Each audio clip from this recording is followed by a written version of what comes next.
नमस्कार, आप देख रहे हैं इक्वालिटी न्यूज। मैं हूं शैला। देखते हैं प्राइम टाइम बुलेटिन में कुछ प्रमुख खबरें।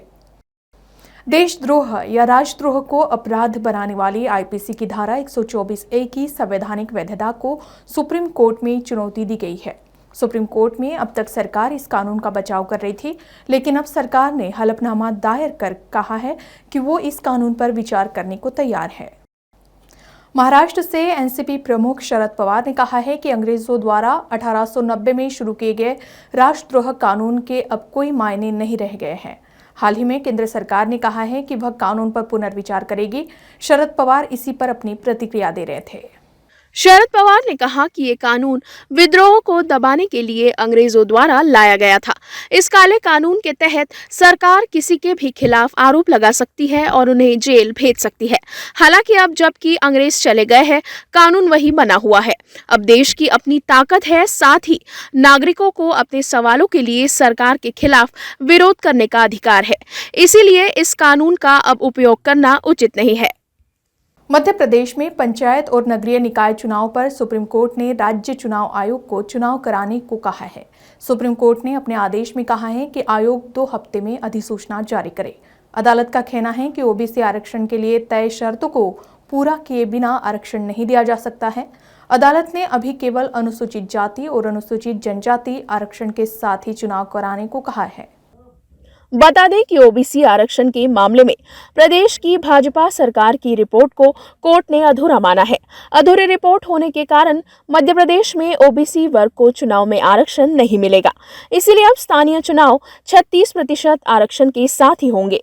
इसमें 20% और 16% एससी का आरक्षण रहेगा, जबकि शिवराज सरकार ने पंचायत चुनाव 27% ओबीसी आरक्षण के साथ कराने की बात कही थी।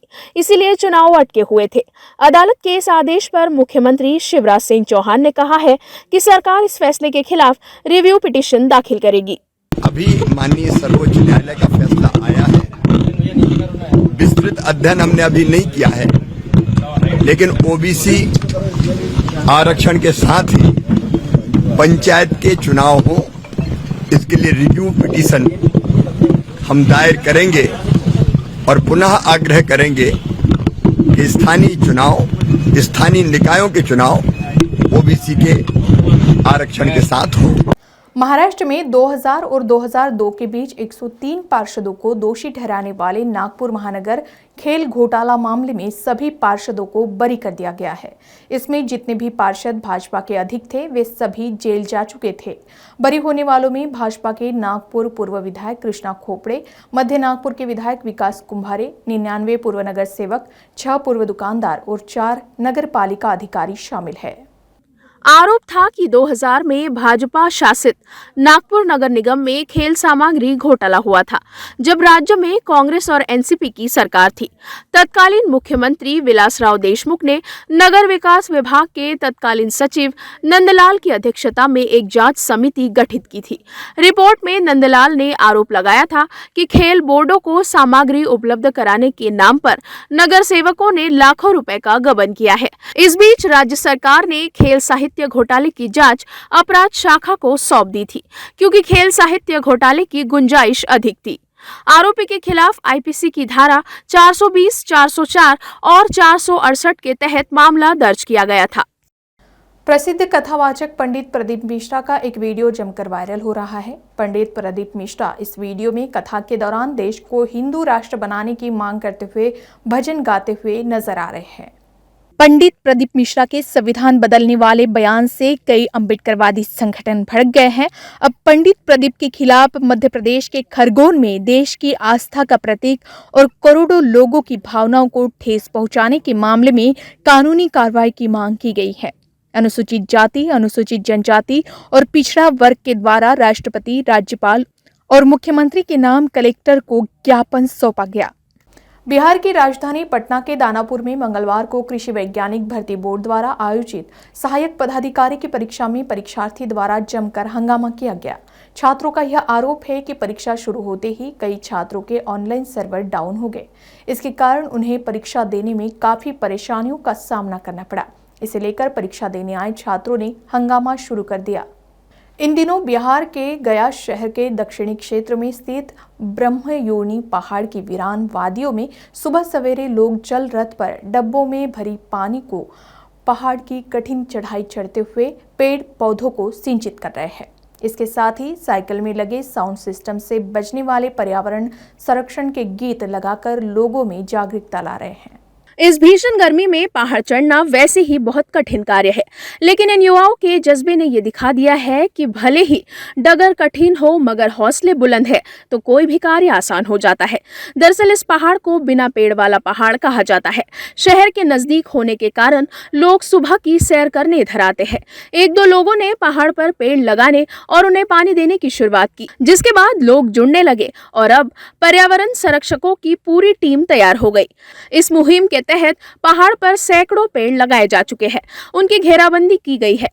नई तकनीक का सहारा लेते हुए सिंचित करने का उपाय भी किया जा रहा है। ये विगत वर्षों से बहुत सारे लोग तो करीब 19 वर्षों से भी लगे हुए हैं, बहुत सारे लोग 10 वर्षों से लगे हुए हैं, बेहरा साहब विगत 6 वर्षों से लगे हुए थे, लेकिन टेक्निकली ढंग से काम नहीं हो पा रहा था। विगत 1 वर्षों में हम लोग बहुत तकनीकी रूप से इस कार्य को मूर्त रूप देने का काम किए हैं। इसमें जो भी मॉर्निंग वॉक में आते हैं ना, तो उसको हम लोग कहते हैं कि आप भी पेड़ पर पानी दीजिए। एक हमारा इनको दिखाइए, फोटो दीजिए इधर का। एक हमारा ये साइकिल है, रथ है, तो इसमें अनाउंसमेंट किया जाता है और इसमें कम से कम 150 से 200 लीटर एक बार में पानी आता है। तो अनाउंसमेंट के द्वारा भी लोगों को पर्यावरण के प्रति जागरूक किया जाता है कि पर्यावरण को महत्व को समझ सके। कोरोना काल में जैसा अशोक जी ने बताया कि ऑक्सीजन की कमी के कारण कितने लोगों ने हमारे लोगों की जान चली गई। तो ऑक्सीजन है, जल है, ये सब हमारे मूलभूत ये रिक्वायरमेंट है, ये नहीं है तो हमारा अस्तित्व ही नहीं है। तो इसको हम लोग के लोगों के प्रति जागरूक करना है। मध्य प्रदेश के मंदसौर में एक ही परिवार की 3 नाबालिग लड़कियां तालाब में डूब गई, इससे उनकी मौत हो गई। इस घटना को लेकर पूरे गांव में गम का माहौल है। मृतकों में 2 सगी बहनें थी। मंदसौर जिले के सीतामऊ थाना क्षेत्र के ग्राम दलावदा में कुशवाहा परिवार की 3 बेटियां तालाब में डूब गई। तीनों की उम्र 12 से 15 साल के बीच थी। पुलिस से मिली जानकारी के मुताबिक सबसे पहले एक लड़की का पैर तालाब में फिसल गया, इससे वो गहरे पानी में चली गई। उसे बचाने के चक्कर में दोनों लड़कियां भी तालाब में उतर गई। इसके बाद तीनों की डूबने से मौत हो गई। पुलिस के मुताबिक मृतका का नाम गायत्री पिता प्रकाश कुशवाहा, आरती पिता प्रकाश कुशवाहा और राधा पिता लालाराम कुशवाहा है। इस घटना को लेकर कांग्रेस के प्रदेश अध्यक्ष कमलनाथ ने भी शोक जताया है। उन्होंने सरकार से पीड़ित परिवार के लिए मदद की मांग की है।